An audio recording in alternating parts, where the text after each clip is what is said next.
Você ouve agora Palavra do Coração.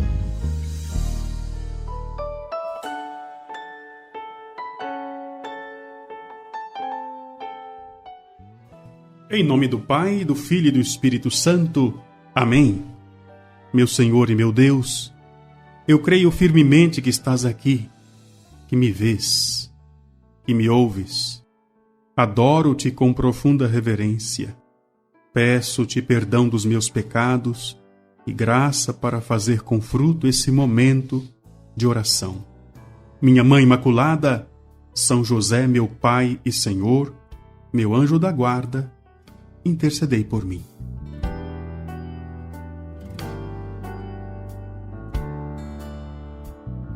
Quero acolher você nesta quarta-feira, louvando a Deus. Queremos hoje renovar nosso desejo de seguir Jesus sempre, cada vez melhor.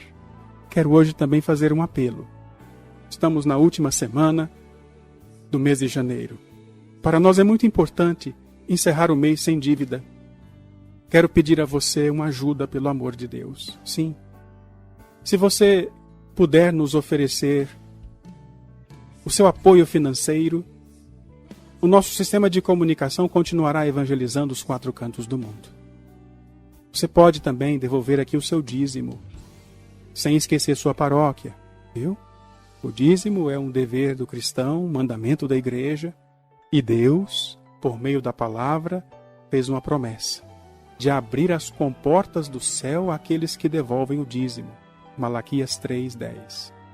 Malaquias capítulo 3, versículo 10. Então você vai devolver na sua paróquia porque ela te dá o sustento espiritual e pode também dividir o seu dízimo devolvendo aqui na comunidade Coração Fiel. Você tem que ajudar aquela realidade, aquela paróquia, aquela comunidade que te sustenta na fé. E isso vai ser muito importante para a nossa comunidade, porque nós estamos trabalhando, levando o Evangelho. E isso tem sido garantido pela generosa contribuição de tantos amigos fiéis. Deus lhe pague, você que ouvindo este apelo, se decide de nos socorrer neste mês de janeiro.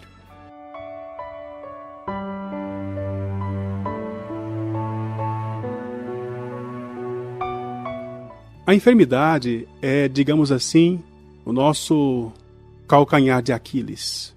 Quando a pessoa está doente, está enferma, dificilmente ela consegue esconder seus defeitos. Eu costumo dizer, que quando tudo vai bem, até quem não presta é bom. Mas quando tem um problema, como a doença, ali nós conhecemos quem de fato é a pessoa. Se a pessoa tem alguma virtude, ela se torna ainda mais visível na hora do sofrimento, na hora da enfermidade. E se ela não tem virtude, isso também vem à tona na hora da enfermidade. Se uma pessoa não perde a tranquilidade, não se queixa, não se inquieta, se essa pessoa obedece àquelas pessoas que cuidam dela, os seus superiores, e se essa pessoa está perfeitamente tranquila e resignada à vontade de Deus, tudo isso é sinal de que essa pessoa possui muita virtude. Mas o que falar daquele doente que é reclamão, que briga até com aqueles enfermeiros ou os cuidadores, que fica dizendo que não é bem tratado, que as suas dores são insuportáveis, que nada melhora, que o médico é um ignorante, e que algumas vezes chega ao absurdo de se queixar que a mão de Deus pesa sobre ele. O que falar dessa pessoa? São Boaventura, que era filho espiritual de São Francisco, escreveu que o seu pai fundador, São Francisco, encontrando-se doente, com vários sofrimentos, escutou um de seus filhos dizer: Pai, pede para Deus que te trate com mais bondade, porque parece que a mão de Deus está pesada demais sobre o senhor. Ao escutar isso, São Francisco gritou: se eu não soubesse que o que você fala vem da sua simplicidade, até da sua ignorância, nunca mais queria ver você perto de mim. Porque nunca, jamais devemos repreender as decisões divinas. Olha só que seriedade. Nunca recusar, reclamar das decisões divinas. Repito, Deus não quer a doença de ninguém, Deus não quer o sofrimento de ninguém, Deus não quer a morte de ninguém. Doença, sofrimento e morte são consequências do pecado. E o pecado entrou na humanidade contra a vontade de Deus. Só que Deus é tão bom, tão soberano, tão poderoso, que pode e quer usar até mesmo as consequências do pecado para pelo menos salvar a alma. E é isso que nós estamos aprendendo com as histórias dos santos. Contei isso, da história de São Francisco, mas não acabou por aí, não. O São Bernardo diz que depois que ele disse isso, deu essa resposta para o seu filho espiritual, ele se jogou da cama no chão, beijando o chão e disse: 1000 graças te sejam dadas ao Senhor pelo sofrimento que o Senhor me permite viver. Peço-te que me mandes um maior, se essa for a tua divina vontade. Desejo que me aflijas e não me poupes na menor coisa, porque o cumprimento da tua vontade é o maior desejo do meu coração. É a maior consolação que posso receber nessa vida. Meu Deus, observa aí a seriedade de viver na vontade do Senhor. Esta conformidade, ela se pode conectar também com os momentos em que nós vivemos o luto. A perda de pessoas que promovem nosso bem temporal, nosso bem espiritual. Pessoas bastante devotas são muitas vezes atingidas exatamente nesse ponto, na hora do luto, porque não aceitam com resignação a determinação divina. A nossa alegria, a nossa santificação procede sempre de Deus. E não procede dos nossos superiores e diretores espirituais. A gente se serve dos superiores, do diretor espiritual, do formador, para colocar no rumo certo as nossas inclinações. Mas o lucro de tudo isso vem de Deus. É Deus que te socorre.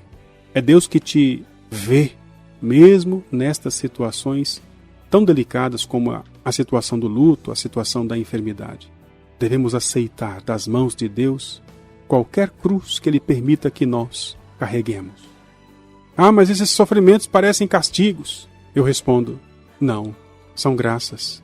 Porque se Deus nos tratasse conforme nossos pecados, onde estaríamos nós? Quantas vezes ofendemos a Deus? Temos que aceitar as contrariedades para, de alguma forma, consolar o coração de Jesus, tantas vezes ofendido por nossos pecados. Santo Agostinho rezava, Cortai, queimai aqui, ó Senhor, mas poupai-me na outra vida.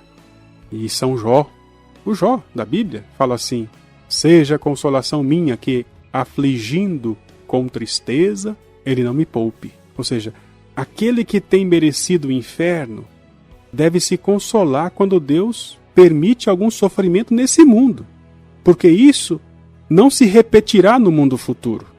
Eli, o sacerdote da Sagrada Escritura, no livro de Samuel, no capítulo 3, versículo 18, diz assim: é o Senhor, faça Ele o que for justo e agradável aos seus olhos. Vamos orar.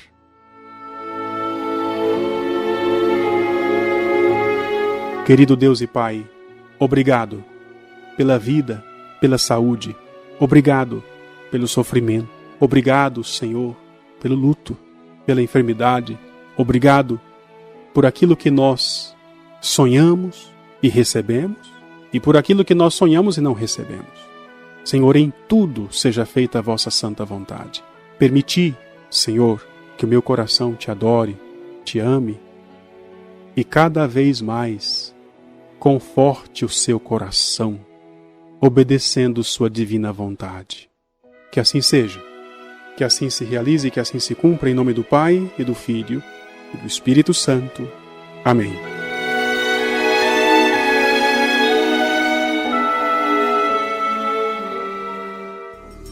Você ouviu Palavra do Coração.